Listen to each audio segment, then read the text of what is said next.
자, 오늘 본문은 예수께서 사마리아와 갈릴리 지방 사이를 지나가시다가 일어난 일입니다. 예수께서 한 마을을 들어가셨는데 나병 환자들이 예수를 향해 큰 소리를 쳤습니다. 예수 선생님이여, 우리를 불쌍히 여기소서.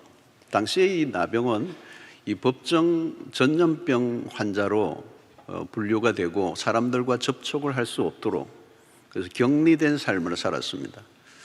그러니까 멀리서, 예수님에게 가까이 나올 수 없고 멀리서 예수님의 명성을 듣고 그 동네를 지나간다는 소식을 듣고 아마 기다리고 있었던 것 같아요. 그리고 예수님을 보자마자 소리를 칩니다. 근데 그 소리 안에, 그 부르짖음 안에 그들 안에 간절함이 들어있었던 거죠.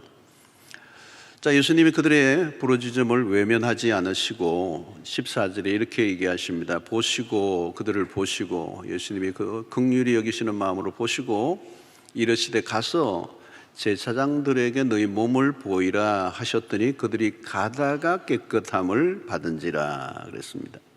그러니까 예수님이 직접적으로 치유를 안수를 하거나 너가 나음을 입어라 그런 말은 하지 않았어요. 그냥 제사장에 가서 너희들의 몸을 보여라. 이 말은 이미 이제 그 말씀에 순종하고 가는 동안에 치유가 일어날 것이다, 그런 의미가 있겠죠. 자, 그러니까 실제적으로 그 일이 일어났습니다. 가는 동안에 그들의 몸에 변화가 일어나는 겁니다. 사실 이 나병이 무감각한 병이잖아요. 감각이 없는, 그냥 손가락이 떨어져 나가고 다 떨어져 나가는데 온몸에 벌써 이런 생명의 기운이 돋고 새살이 돋고 고름이 그냥 없어지고 이제 이런 증상이 일어나고 서로의 얼굴을 바라보아도 그것을 느낄 수 있었습니다. 자, 무슨 일이 일어났을까요? 그러면 오늘 15절 16절에 보니까 그 중에 한 사람이 자기가 나은 것을 보고 큰 소리로 하나님께 영광을 돌리며 돌아와 예수의 발 아래에 엎드려 감사하니 그는 사마리아 사람이라. 자, 그 중에 한 사람이 반응했습니다. 어떻게요? 치유를 받은 것에 대한 감사를 예수님께로 돌아와서 표현했습니다.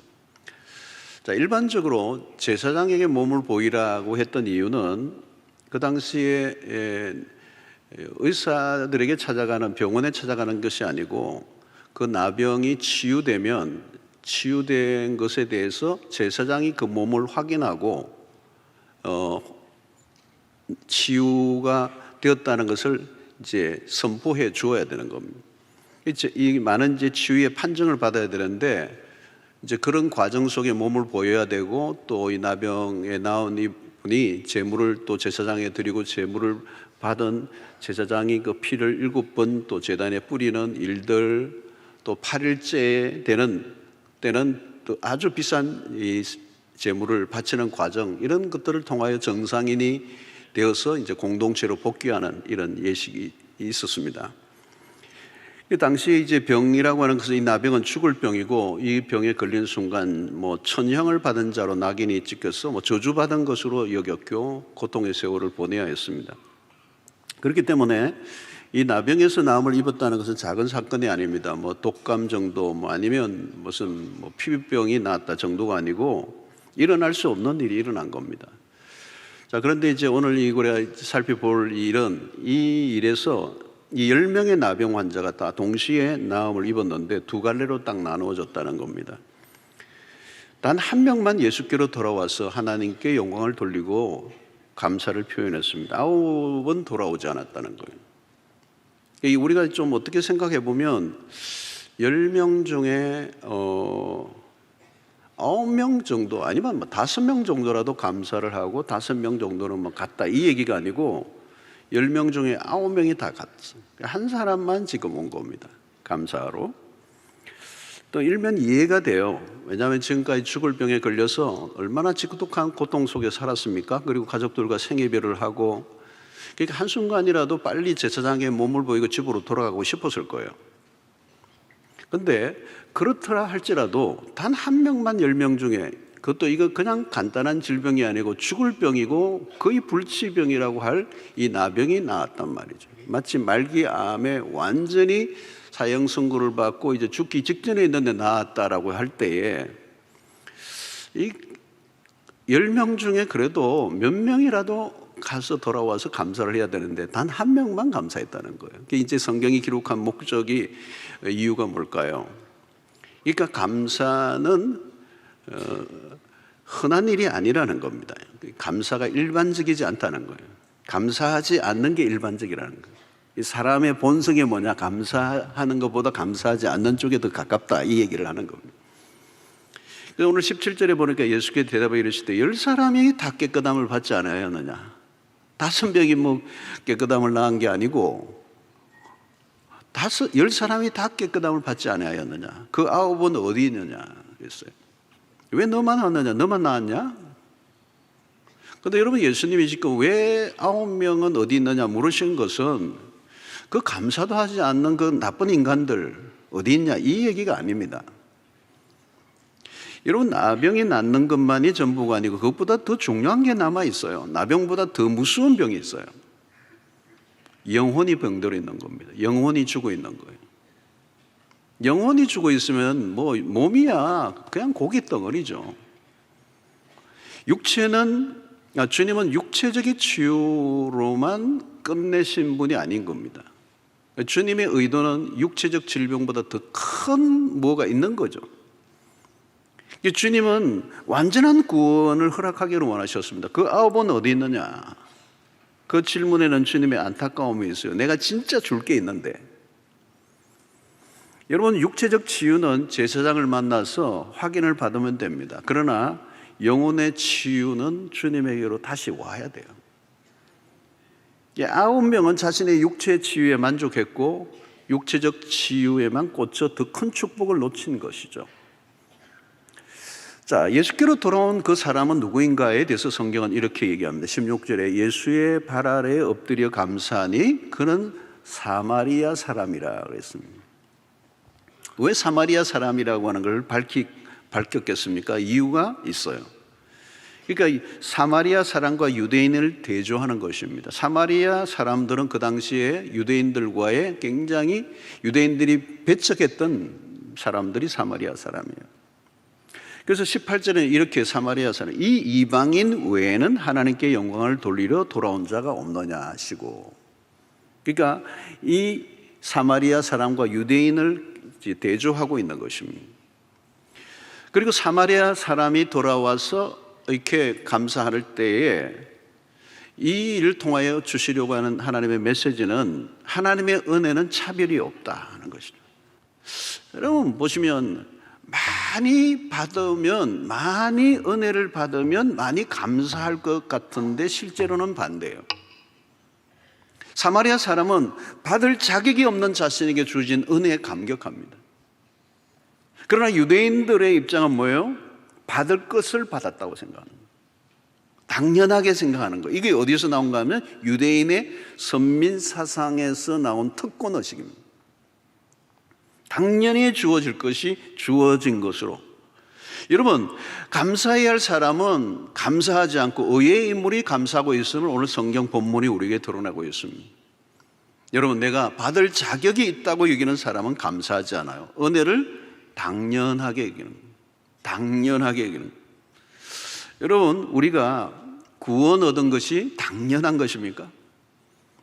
여러분, 은혜가 무엇입니까? 은혜는 받을 자격이 전혀 없는 자에게 베풀어 주시는 하나님의 일방적인 호의라고 합니다.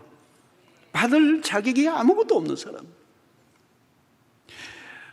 여러분, 오늘 우리가 우리의 삶 속에 하나님으로부터 주어지지 않은 것을 내가 가지고 있는 게 있습니까?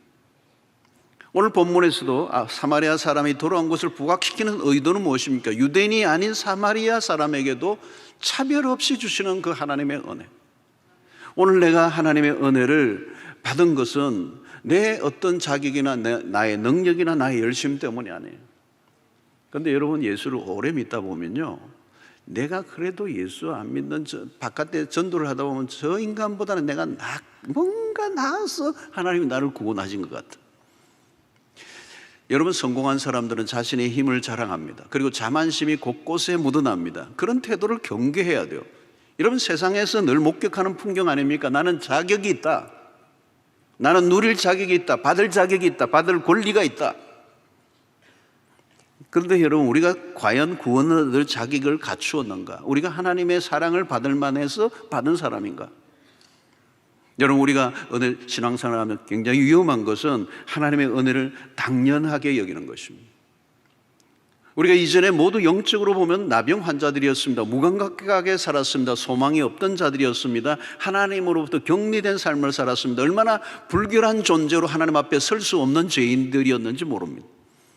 하나님의 은혜를 당연히 여겨서는 안 됩니다. 아무리 생각해도 우리는 구원 얻을 만한 조건을 우리에게서 찾을 수 없어요. 아마 천국 가면 물어봐야 될 거예요. 하나님 왜 나를 택하셨습니까? 우리에게 주어진 은혜는 생각보다, 우리가 생각하는 것보다 크고, 우리의 노력과 우리의 열심, 우리의 행위로는 얻을 수 없는 것들을 우리가 받고 누리고 있는 것이죠. 결코 당연한 것이 아니고 오직 은혜인 것입니다. 그러므로 여러분, 믿음 생활이 뭐냐면 어떤 것도 당연하게 여기지 않는 것입니다. 아주 작은 것에서부터 감사하는 훈련이 필요해요. 여러분, 예수께로 돌아와 감사를 표현한 나병 환자에게 주님이 어떤 선포를 하십니까? 19절에 그에게 이르되 이르시되 일어나 가라, 내 믿음이 너를 구원하였느니라 하시더라. 여기 일어나 가라, 이 말은 부활을 의미하는 그 의미를 담고 있어요. 부활, 일어나, 죽었다가 다시 살아났다. 이 말은 두 번의 치유, 진정한 치유가 일어났다는 말입니다. 한 번은 육체적 치유, 나병이 나은 것이에요. 그러나 그것은 1차적 치유입니다. 부분적 치유예요. 여러분, 육체적으로 나았다 해도 또 병들고 또 죽는 거잖아요. 그것이 인간입니다. 중요한 것은 구원입니다. 구원. 그래서 오늘 주님은 거기 돌아와서 하나님께 영광을 돌리고 감사한 그 사마리아 사람 나병 환자에게 내 믿음이 너를 구원하였느니라. 여러분, 나병 환자에게 진짜 축복은 두 번째입니다. 치유의 과정에서 일어난 것은 그 사람에게 믿음이 드러난 것입니다. 그 과정에서 그가 처음 바란 것은 나병 치유였을 것입니다. 그러나 그 과정에서 그에게 찾아온 것이 믿음이에요. 그것이 진짜 복이라는 것입니다. 여러분, 예수 그리스도를 믿는 믿음을 가질 때 완전한 회복이 일어나는 것입니다. 그러므로 믿음이란 뭘까요? 하나님에 대한 눈뜸입니다. 그는 예수 그리스도를 구원자로 보았습니다. 그래서 제사장으로 뛰어가는데 자기 몸이 낫는 그 사건을 보면서 자기가 나았다라고는 이 사실에 집중하기보다 이 나병에서 낫게 하신 그분에 대한 관심이 생기기 시작하고 그분에게 감사로 돌리기 위해서 돌아갔는데 주님이 그것을 믿음이라고 말하는 거죠. 여러분, 자신을 치유하신 분이 누구인가에 눈을 떴습니다. 믿음으로 눈이 열린 사람의 반응이 바로 감사라고 할 수 있습니다. 내 믿음이 너를 구원하였느니라. 사랑하는 성도로, 믿음으로 구원 얻은 사람에게서 사실 감사가 나온 거고, 감사는 구원의 증거인 것입니다. 중요한 것은 구원입니다. 구원받은 사람들에게는 새로운 본성이 일어나는데 그게 감사와 찬양이요, 그리고 그 믿음의 눈을 뜨면 감사가 일어나고 그것이 그의 새로운 본성이 되었다는 것입니다. 감사는 인간의 본성이 아닙니다. 원망과 불평이 본성적인 것입니다. 그러므로 감사하지 않았다, 감사한다, 이것은 간단한 문제가 아닙니다. 구원을 가르는 굉장히 중요한 하나의 기준이 되는 거예요. 여러분, 감사의 본성을 회복하지 않으면 나병에서 낫다 할지라도 삶의 변화는 크게 달라지지 않습니다. 감사하지 않고 살아가는 삶은 나병과 같은 질병을 앓고 있는 것 같다는 거죠. 결국은 그런 감사하지 않는 마음에서 탐욕과 시기와 분노와 경쟁과 살인과 이런 각종 죄에 노출될 수밖에 없는 것입니다. 그러므로 여러분, 감사는 작은 것을 작게 보지 않는 것입니다. 광야에서 만나오 메추라기 작은 것이 아닙니다. 만나오 메추라기를 주시지 않았다면 그냥 죽는 거잖아요. 생명을 유지할 수 없습니다. 작고 초라해 보여도 만나와 메추라기는 그들에게 생명줄이었던 것처럼, 그것은 기적 중의 기적이었습니다. 근데 그들은 고작 만나와 메추라기로 생각한 것이죠. 여러분, 하나님이 주신 축복을 축소시켜서는 안 됩니다.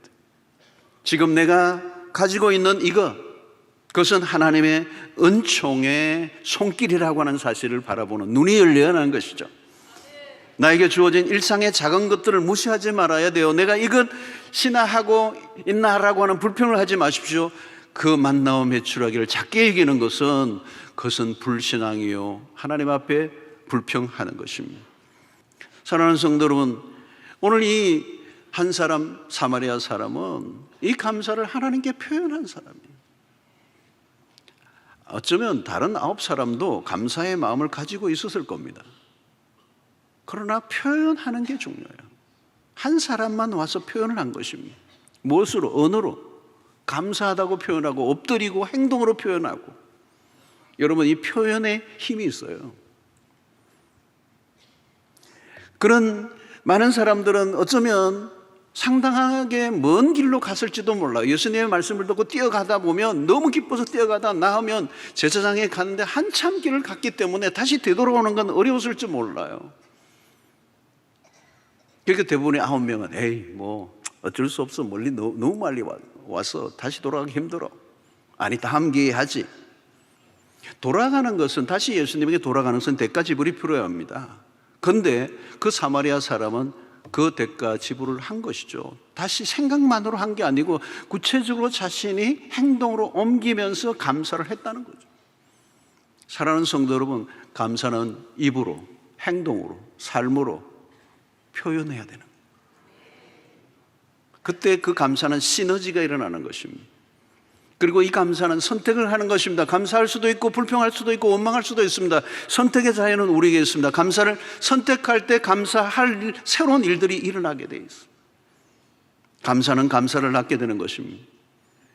사랑하는 성도 여러분, 우리는 감사할 수밖에 없는 조건과 그런 환경 속에 살아가고 있습니다. 우리는 하나님의 은혜와 자비가 없으면 스스로 살아갈 수 없는, 자력으로 존재할 수 없는 존재들이에요.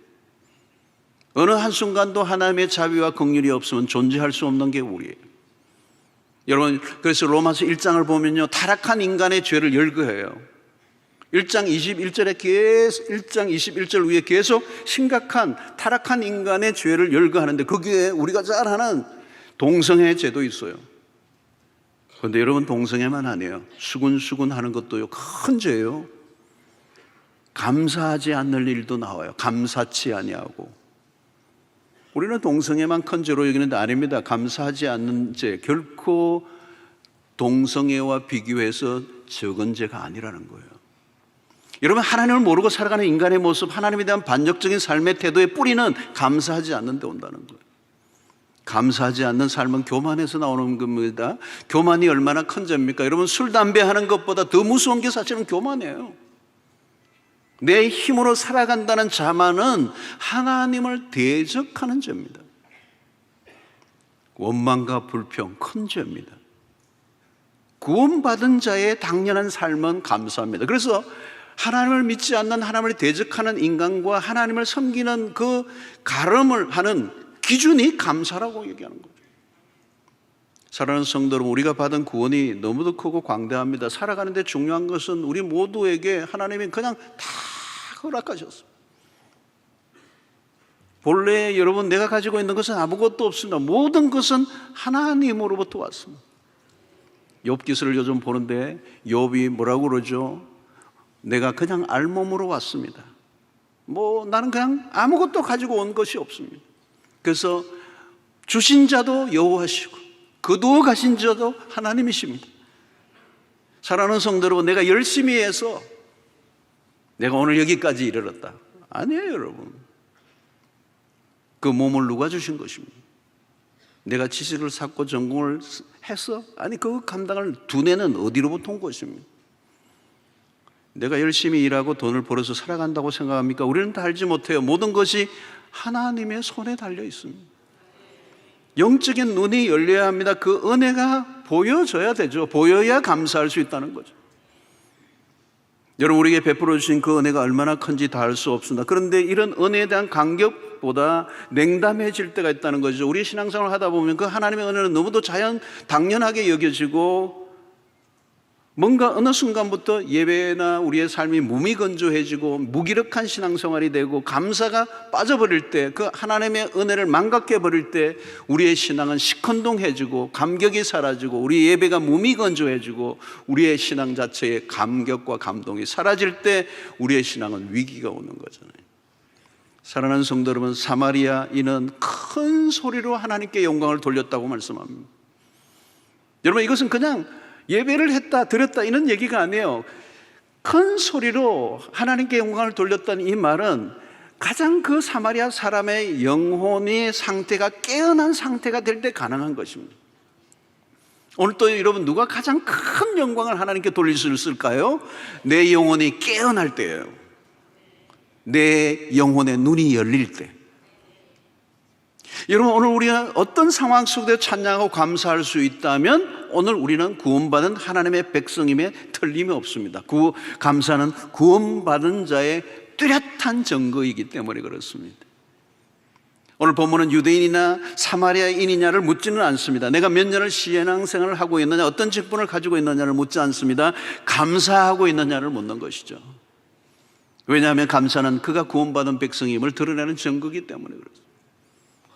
사마리아의 이 나병 환자는 마치 중력에 이끌리듯 예수에게로 달려가고 있는 모습을 우리는 상상하게 됩니다.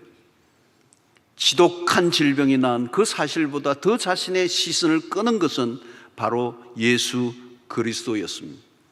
그리스도보다 더 자신의 마음을 사로잡는 것은 없었습니다.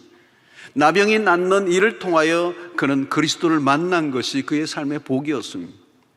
나병이 나은 것은 덤에 불과해요. 그리스도를 만난 것이 핵심입니다. 그가 육체적 치유를 받은 것보다 더 중요한 것은 믿음을 가진 것이었습니다. 그리스도를 만난 것이 그의 인생의 최고의 복이었습니다. 사랑하는 성도 여러분, 오늘 우리에게도 가장 큰 복은 예수 믿는 복인 줄로 믿습니다. 하나님의 은혜를 은혜로 아는 것이 복인 줄로 믿습니다. 여러분, 추수감사절에 우리의 마음을 하나님께로 좀 활짝 열기를 바랍니다. 당연하지 않은 것을 당연하게 여기고 살고 있지는 않는가를 살펴보아야 돼요. 그것이 우리의 마음 깊숙한 곳에서 흘러나와야 돼요. 어떤 분은 그래요. 내가 열심히 건강관리를 해서 내가 요즘 오래 산다고. 겁나는 얘기입니다. 아니에요. 하나님이 지켜주셔야 돼요. 아무리 운동 열심히 하고 아무리 내가 음식 가려 먹는다고 그게 내 삶을 결정하지 않아요. 하나님의 은혜로. 어떤 분은 그냥 사고 날 위기에서 잘 빠져나가 사고를 안 당하고 난 다음에 하는 말이, 내가 그래도 30년 했기 때문에. 여러분, 30년 전 믿지 마십시오. 순간순간 하나님이 지켜주셔야 됩니다. 하나님의 은혜로 삽니다. 여러분, 인간이 얼마나 연약한 존재입니까? 정말 시핏줄 하나만 건드려줘도 꼼짝 못하는 게 인간입니다.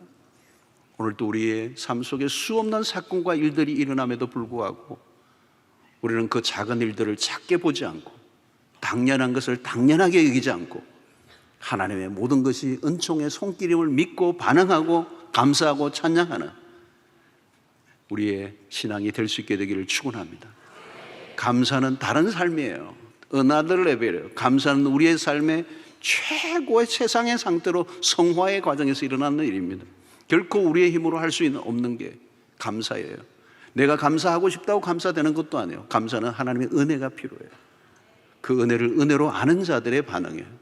사랑하는 성도 여러분, 감사함으로 하나님께 영광을 돌리는 이 추수감사절 될 수 있게 되기를, 모든 것은 하나님의 은혜요 주께로부터 왔음을 고백하는 내 자랑과 내 자만과 내 열심과 내 재주로 살아왔다는 것을 꿈에도 생각하지 않고 주님 앞에 바싹 엎드려 겸손하게 나아가는 여러분들 되시기를 주의 이름으로 축원합니다.